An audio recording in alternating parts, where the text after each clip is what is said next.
Innal hamdalillah nahmaduhu wa nasta'inuhu wa nastaghfiruh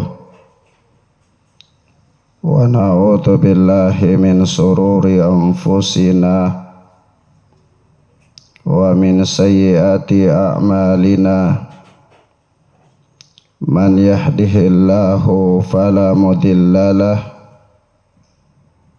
wa man yudlil fala hadiyalah. Ashhadu an la ilaha illallah wahdahu la syarika lah wa ashhadu anna Muhammadan abduhu wa rasuluh. Qala Allah subhanahu ya ayyuhalladzina amanu taqullaha haqqa tuqatih wa la tamutunna illa wa antum muslimun. Wa qala jalla wa ala ya ayyuhan nasu taqu rabbakum alladzi khalaqakum min nafsin wahidah wa khalaqa minha zawjaha wa batha minhuma rijalan katsiran wa nisaa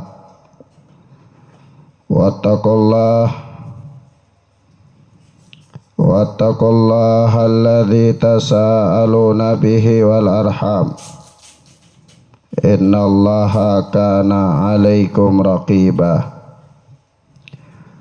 Wa qala subhanahu ya ayyuhalladzina amanu taqullaha wa qulu qawlan sadida yuslih lakum a'malakum wa yaghfir lakum dhunubakum wa may yuti'illaha wa rasulahu faqad faza fawzan 'azima. Amma ba'd, fa inna asdaqal hadithi kitabullah wa khairal hadi hadiyu Muhammad sallallahu alaihi wa alihi wasallam wa syarral umuri muhdatsatuha wa kullu muhdatsatin bid'ah wa kullu bid'atin dhalalah wa kullu dhalalatin finnar. Ayyuhal muslimuna ibadallah, jamaah salat Jumu'ah a'azzani Allahu wa iyyakum. Allah subhanahu wa ta'ala mengatakan kepada kita dalam surat Al-Baqarah, a'udzu billahi samiil alim minasyaitonir rajim min hamzihi wa nafthihi wa nafthihi wattaba'u ma tatlu syayatina ala mulki Sulaiman wa ma kafara Sulaiman walakinna syayatina kafaru yu'allimuna an-nasa sihra wa ma unzila 'alal malakaini bi Babila Haruta wa Marut wa ma yu'allimani min ahadin hatta yaqula innama nahnu fitnatun fala takfur. Dan mereka mengikuti apa yang dibaca oleh syaitan-syaitan pada masa kerajaan Sulaiman. Padahal Nabi Allah Sulaiman alaihi salatu wassalam tidak kafir. Merekalah, tetapi para syaitan-syaitan itulah yang kafir. Mereka mengajarkan kepada manusia sihir dan apa-apa yang diturunkan kepada dua malaikat di Babil, yaitu Harut dan Marut. wa ma yu'allimani min ahadin hatta yaqula innama nahnu fitnatun fala takfur. Sesungguhnya kami, yakni tidaklah Harut dan Marut itu mengajarkan kepada seorang pun, melainkan mereka berdua berkata, sesungguhnya kami hanyalah ujian bagimu, maka janganlah engkau menjadi kafir. Ayat ini dijelaskan oleh para mufassir, para ahli tafsir Al-Quran, bahwa ayat ini menunjukkan kepada kita tentang sihir adalah merupakan salah satu bentuk kekafiran. Karena malaikat Harut dan Marut telah memperingatkan negeri Babil ketika itu dengan ucapan mereka, fala takfur, maka jangan engkau menjadi kafir. Sebab itu Rasulullah sallallahu alaihi wasallam memasukkan sihir adalah termasuk salah satu jenis dosa besar yang dapat membinasakan manusia, menghancurkan amalan-amalan yang dibangun oleh seorang anak Adam. Telah datang dalam hadis yang dikeluarkan oleh Imam Bukhari dan Muslim dari sahabat Abu Hurairah radhiyallahu taala anhu, dia berkata,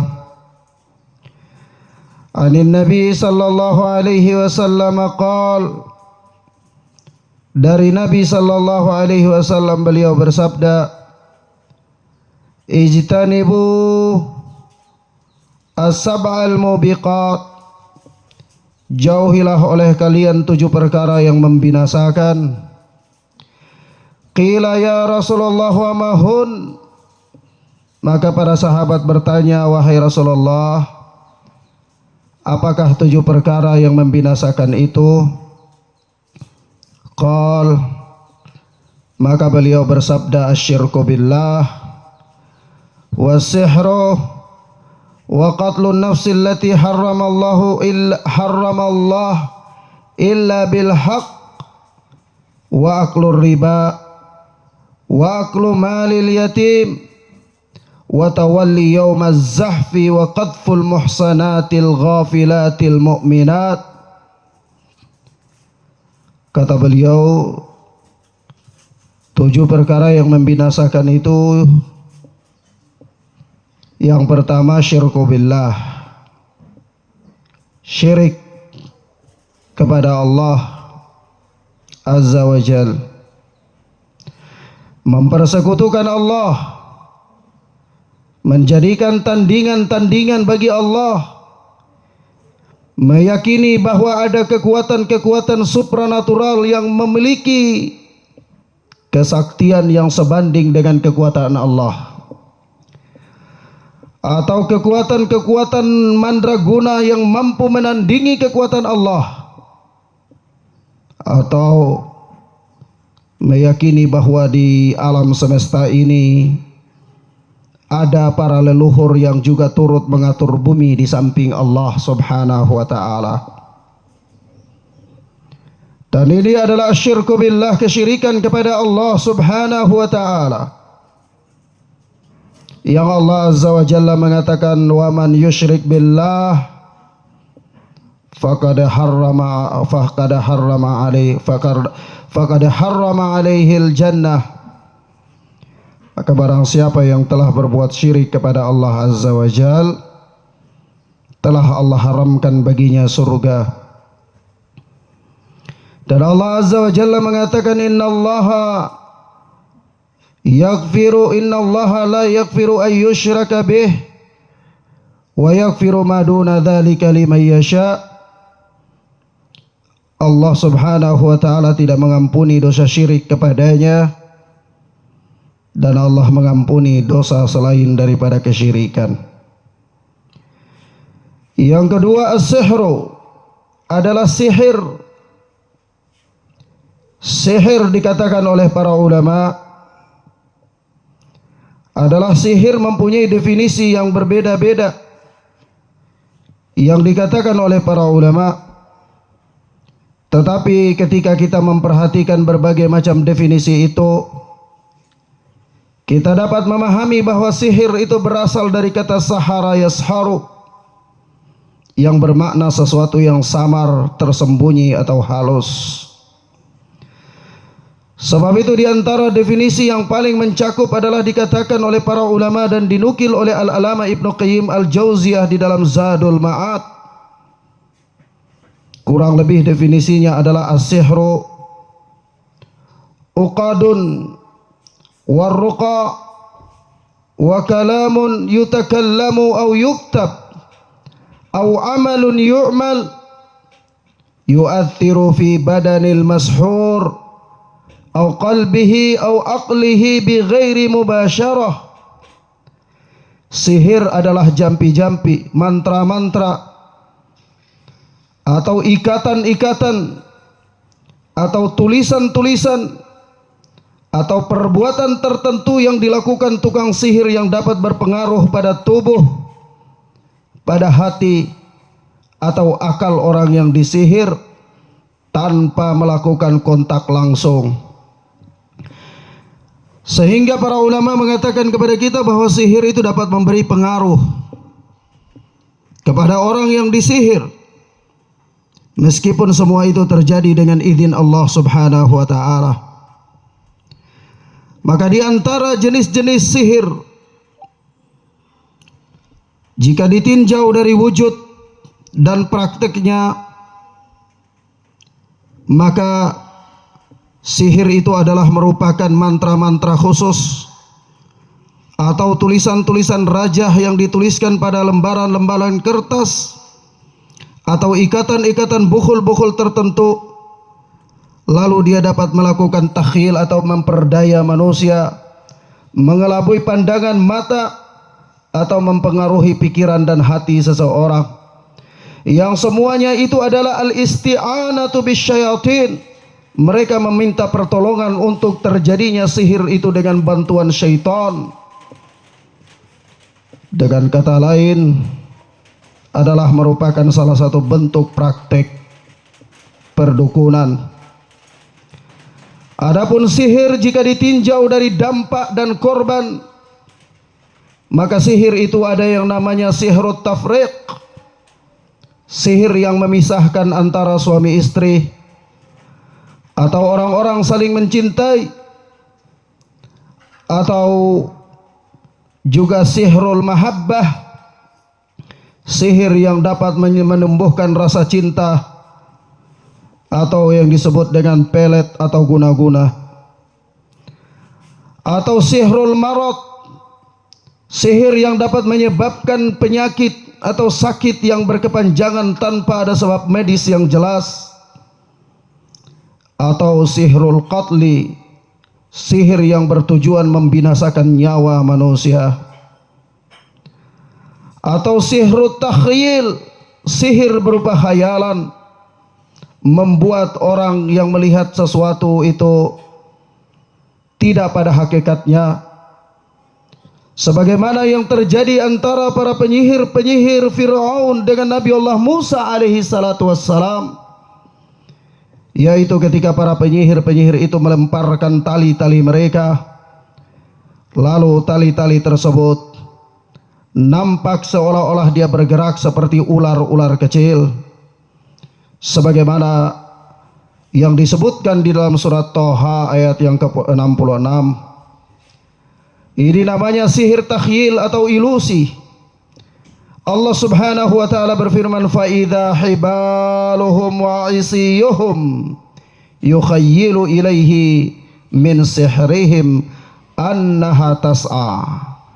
Tiba-tiba tali-tali para penyihir dan tongkat-tongkat mereka terbayang oleh Musa, seakan-akan dia merayap cepat karena sihir mereka. Jadi di sini Allah Subhanahu wa taala mengatakan yukhayyilu ilaihi min sihrihim annaha tas'a. Dihayalkan kepada Musa seolah-olah tali-tali tersebut bergerak, sehingga hakikatnya tali-tali para penyihir itu tidak bergerak. Dia tetap benda mati dan dia tidak berubah menjadi ular, tetapi dalam hayalan pandangan Musa dia bergerak seolah-olah seperti ular. Inilah yang dinamakan dengan takhyil. Sebab itu efek daripada sihir ini memang bisa terjadi dengan izin Allah. Oleh sebab itu datang dalam hadis yang diriwayatkan oleh Al-Imam Bukhari dan Muslim dalam sahih keduanya dari Aisyah radhiyallahu taala anha.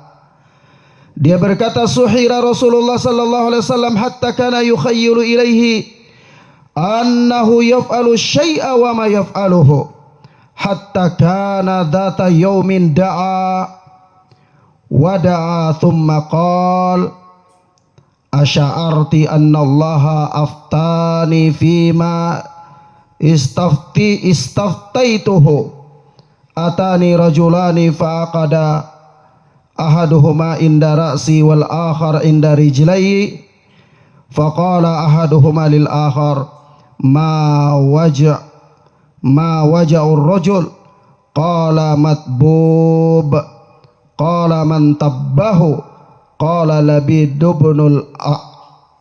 ibn a'sam. Kata Aisyah radhiyallahu taala anha, Rasulullah sallallahu alaihi wasallam pernah disihir hingga beliau membayangkan telah melakukan suatu perkara padahal beliau tidak melakukannya.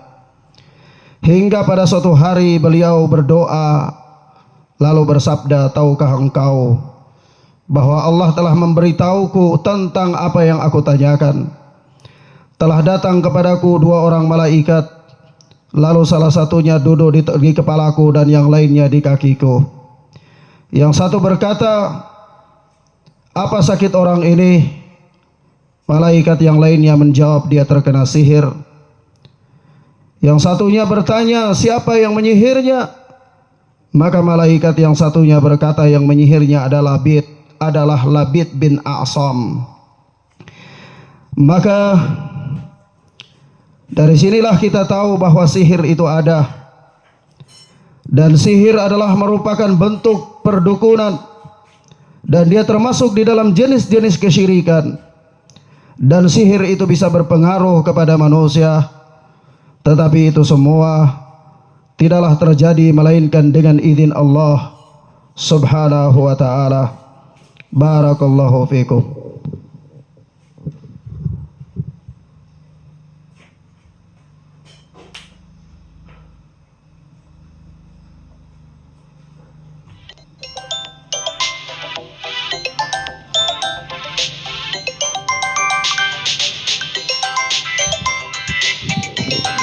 Walhamdulillahi hamdan katsiran thayyiban mubarakan fih kama yuhibbu rabbuna wa yarda. Ashhadu an la ilaha illallah wahdahu la syarika lah wa ashhadu anna Muhammadan abduhu wa rasuluh sallallahu alaihi wa ala alihi wa sahbihi wa sallam. Jamaah salat Jumat, a'azzani Allah wa iyyakum. Sebab itu ketika kita telah memahami dan mengetahui bahwa syariat yang mulia ini tidak mengingkari adanya praktek perdukunan, syariat yang mulia ini tidak mengingkari adanya praktek-praktek sihir, dan syariat yang mulia ini juga memberikan solusi pengobatan terhadap hal tersebut. Namun di dalam menghadapi sihir ini manusia terbagi menjadi dua kelompok dalam upaya untuk menghilangkan sihir atau menyembuhkan atau mengobati sihir itu. Yang pertama adalah nusrah. Nusrah adalah halus sihri anil mashur. Wahia naw'an. Halun bisihrin mithlih. Wahuwa alladhi huwa min amali syaitan. Wa alaihi yuhmalu qawlul hasan la yahullu sihra illa sahir. Kata al-alama Ibnu Qayyim al-Jauziyah di dalam Zadul Ma'ad, nusrah adalah menghilangkan sihir dari orang yang terkena sihir. Dan nusrah ini ada naw'an, ada dua jenis. Yang pertama adalah hillu sihrin hillu bisihrin mithlih, halun bisihrin mithlih, yaitu menghilangkan sihir dengan sihir yang semisal, yaitu menghilangkan sihir dengan menggunakan sihir pula. Dan ini adalah termasuk perbuatan syaitan. Inilah yang dimaksud dalam perbuatan Hasan al-Basri, dalam ucapan Hasan al-Basri, la yahullu sihra illa sahir, yaitu tidaklah bisa menghilangkan sihir kecuali tukang sihir. Dan hal ini masuk dalam sabda Nabi sallallahu alaihi wasallam, hiya min amali syaitan, dia termasuk perbuatan syaitan, dan yang demikian ini adalah haram. Adapun yang kedua adalah ats-tsani an-nusyratu bir-ruqa wa ta'awudzat wal ad'iyati wad-dawa'il mubah wa hadza jaiz, kata Ibnu Qayyim. Yang kedua adalah menghilangkan sihir dengan ruqyah, doa-doa perlindungan atau doa-doa yang syar'i, serta obat-obatan yang mubah, dan yang demikian ini adalah boleh dalam pandangan syariat. Naam, ayyuhal muslimuna ibadallah, dari sini kita pahami bahwa sihir itu dapat diobati, sebagaimana bentuk penyakit yang lainnya pun dapat diobati. Tetapi terkadang seseorang dalam melakukan langkah-langkah pengobatan dia menyempuh cara-cara yang tidak syar'i. Sebab itu cara yang syar'i dalam pandangan Islam adalah sihir itu dihilangkan dengan ruqyah, atau doa-doa perlindungan, atau doa-doa yang syar'i, atau obat-obatan yang mubah yang dibolehkan baik dalam pandangan medis maupun secara syariat. Barakallahu li wa lakum fil Qur'anil azim wa nafa'ani wa iyyakum bima fihi dzikril hakim. Aqulu qawli hadza wa astaghfirullah wa li sairil muslimina min kulli dzamb fastaghfiruhu innahu huwal ghafurur rahim. Akhiru da'wana aqimis salah.